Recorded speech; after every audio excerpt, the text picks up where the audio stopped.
Alors Gilles Berset, vous faites partie des 3 économistes qui ont été reçus par François Hollande mardi dernier. Qu'est-ce que vous lui reprochez Alors d'abord, au SMIC? je voudrais dire qu'on n'est pas du tout pour la disparition du SMIC. Nous sommes tous les 3 pour le maintien d'un salaire minimum.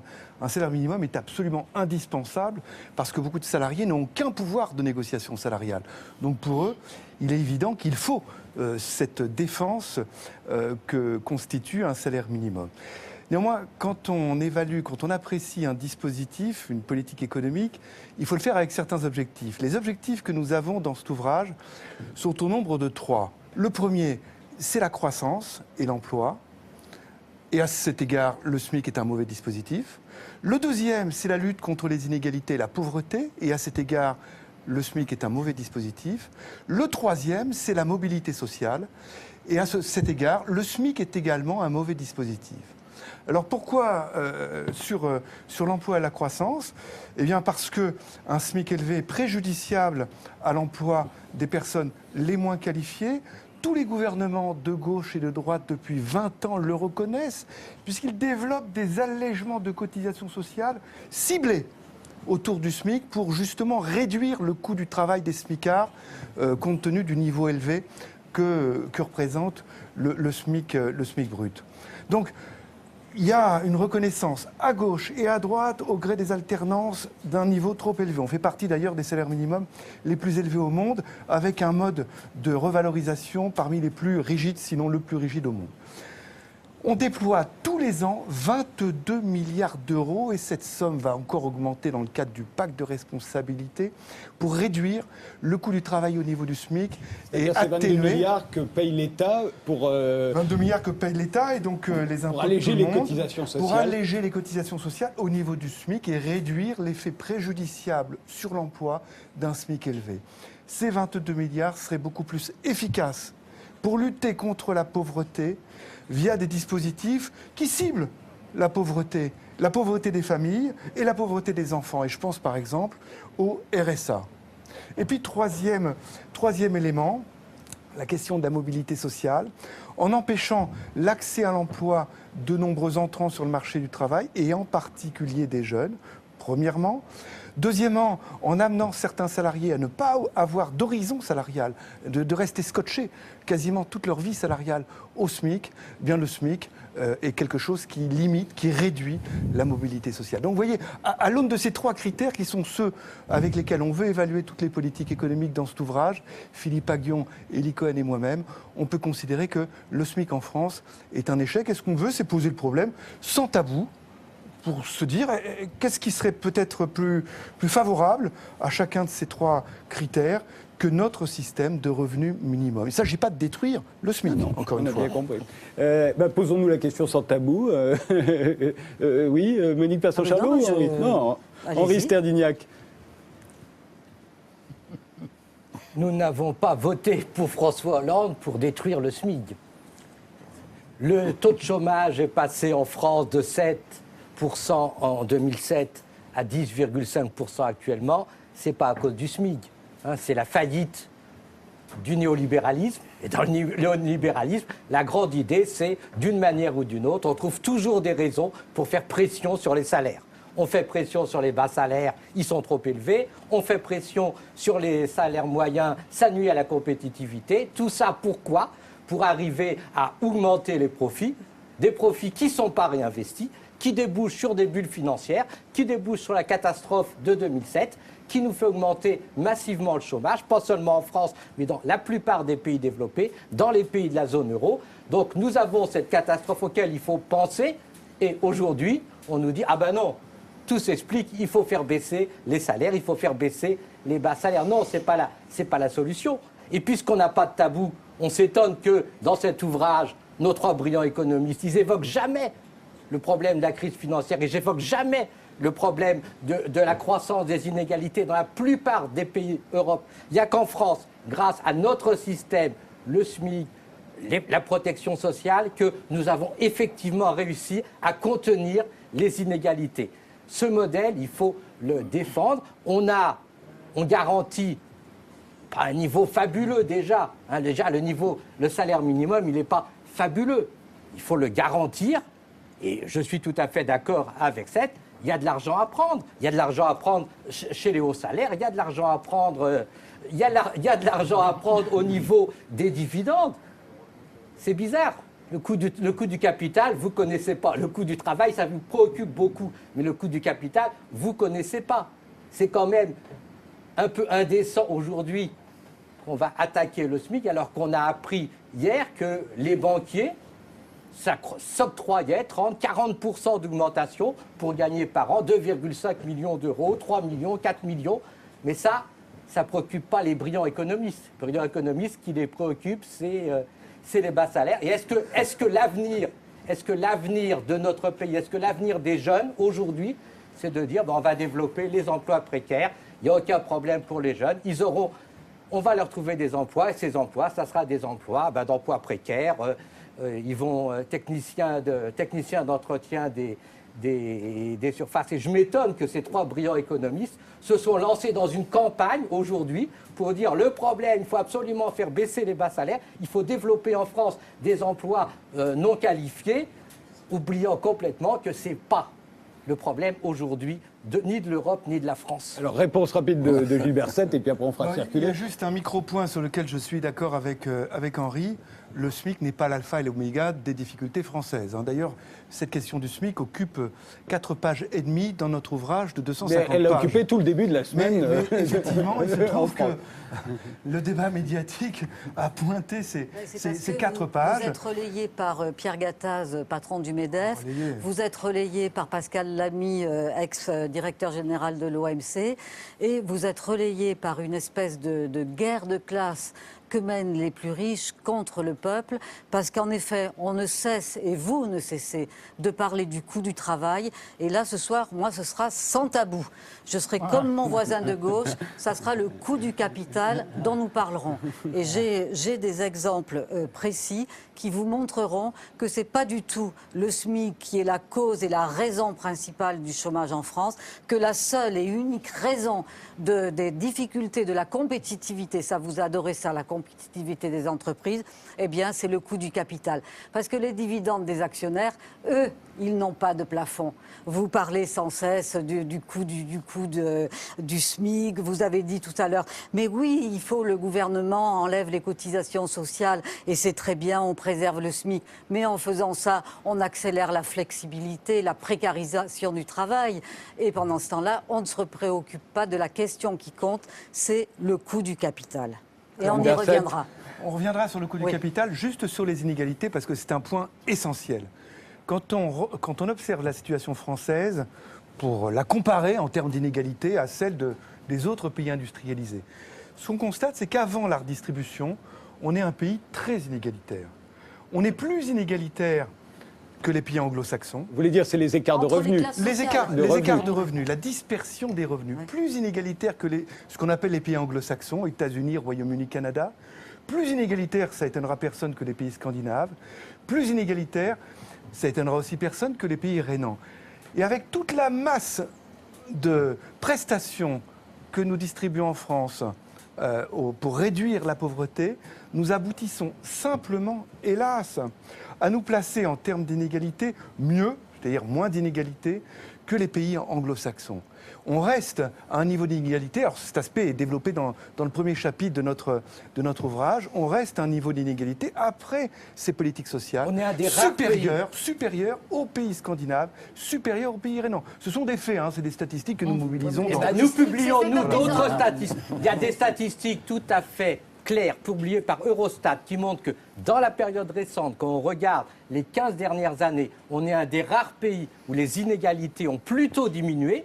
Ceci grâce à la protection sociale, grâce au niveau du SMIC, alors qu'il y a une forte croissance des inégalités en Allemagne. L'Allemagne est devenue un pays plus inégalitaire que nous, et même les pays scandinaves commencent à avoir une forte croissance des inégalités. Donc, il y a quelques pays qui résistent, les Pays-Bas, nous. Voilà. Et on ne peut pas. Et le risque de la politique actuelle, c'est qu'on va s'attaquer au SMIC, et puis, comme on va le voir tout à l'heure, on va s'attaquer à la protection sociale. Attention, le Premier ministre a dit qu'il n'était pas question de toucher au SMIC. Juste un mot. Une petite précision. En termes d'inégalité salariale, la France est bien placée. C'est vrai que les inégalités salariales en France sont moins développées qu'ailleurs. Mais l'inégalité de revenus sur l'ensemble des ménages, on est mal placé. Pourquoi ? Parce que l'un des principaux facteurs d'inégalité, c'est l'accès à l'emploi, bien évidemment. Et notre taux de chômage en France est supérieur à celui de l'Allemagne, est supérieur à celui des Pays-Bas, est supérieur à celui des pays rhénans, est supérieur à celui des pays anglo-saxons. Et ce facteur d'inégalité pénalise la France en termes d'inégalité. Christine Cardellan. Henri parlait de l'Allemagne et vous m'avez cité tout à l'heure aussi au début en disant que j'avais écrit que l'introduction d'un SMIC en Allemagne à 8,50 € de l'heure allait effectivement faire exploser le chômage. Ce sont des études allemandes, ce n'est pas moi qui le dis. Les études allemandes disent qu'il y aura entre 500 000 et 1 million de chômeurs de plus en Allemagne, sachant qu'il n'y en a pas beaucoup, à la suite de l'introduction du SMIC. Ce qui ne veut pas dire qu'il ne faut pas que le SMIC soit introduit en Allemagne. Parce qu'aujourd'hui en Allemagne, qu'est-ce qui se passe ? On a des sortes de SMIC par branche qui peuvent aller jusqu'à 13,50 €, des salaires minimums 13,50 € de l'heure, dans certaines branches très techniques, etc. Brut, on est en brut, je raisonne en brut depuis le début. Et dans d'autres branches, 10 € ou 9 €. Mais il y a aussi dans les services, par exemple, de le nettoyage, etc., des gens qui travaillent pour 3 ou 4 € de l'heure. Donc, faire un SMIC, en quelque sorte, je veux dire fédéral, en Allemagne, un SMIC minimum pour tout le monde, c'est indispensable. Le pays le plus riche d'Europe ne peut quand même pas se permettre de faire travailler des gens dans des conditions de pauvreté terribles et de donner aux gens des mini-jobs. C'est pour ça qu'au niveau européen... Mais ce qui ne veut pas dire que, voilà, que ça ne va pas pour autant créer du chômage, parce que ça va créer du chômage en Allemagne, mais on en est conscient. D'abord, au niveau européen, la France a toujours soutenu l'idée qu'il fallait une Europe sociale et qu'il fallait des normes en matière sociale, en matière de protection sociale et en matière notamment de salaire minimum. Donc, le fait que l'Allemagne l'introduise, c'est pour nous une très grande victoire. Et ce n'est pas au moment où l'Allemagne l'introduit qu'on va le mettre en cause en France. Par ailleurs, c'est très important pour nous parce que ça veut dire que lorsque des travailleurs polonais, hongrois, tchèques vont venir travailler en Allemagne, ils seront soumis au SMIC allemand. Donc c'est extrêmement important. Et vous vous inquiétez pour le chômage allemand, mais il n'y a aucun problème. D'un côté, le coût du travail en Allemagne va heureusement augmenter. Vous savez que l'Allemagne est devenue trop compétitive et que ça nuit à l'ensemble de la zone euro. Et puis, l'Allemagne est un pays qui a des excédents.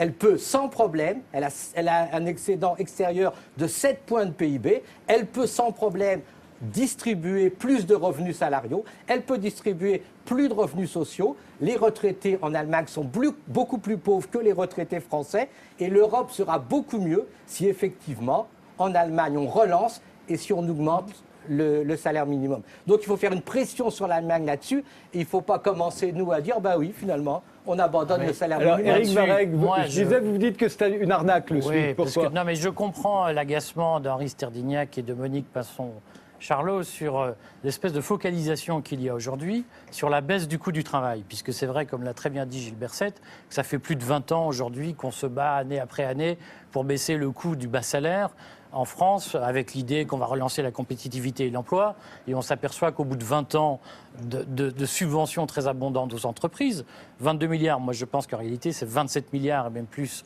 d'allègement de cotisations sociales pour les entreprises sur les bas salaires, on s'aperçoit que finalement l'effet durable sur l'emploi, il est très contestable. Et moi j'ai absolument pas la certitude, loin de là, que la baisse du SMIC va contribuer à améliorer la situation. Alors elle aura sans doute un effet extrêmement parcellaire sur les gens à faible qualification, parce que c'est eux aujourd'hui qui sont confrontés à une barrière d'accès à l'emploi. C'est vous ne savez pas faire grand-chose, je veux bien vous employer pour faire des tâches sans qualification, mais à 1 100 € c'est trop, je vous paye 800 €. En réalité, on a d'ores et déjà des dispositifs de temps partiel qui servent à régler ces problèmes. Et donc, il y a un sous-emploi en France qui est déjà traité, et je pense que la baisse du SMIC ne réglera pas fondamentalement ce problème. Mais je crois que toutes ces questions, on voit bien qu'on parle de lutte des classes, etc., qui sont une polarisation sur la lutte pauvres-riches, en réalité, elles ne traitent pas le problème de l'emploi en France, qui est celui de l'inadéquation des compétences des salariés qui arrivent sur le marché du travail.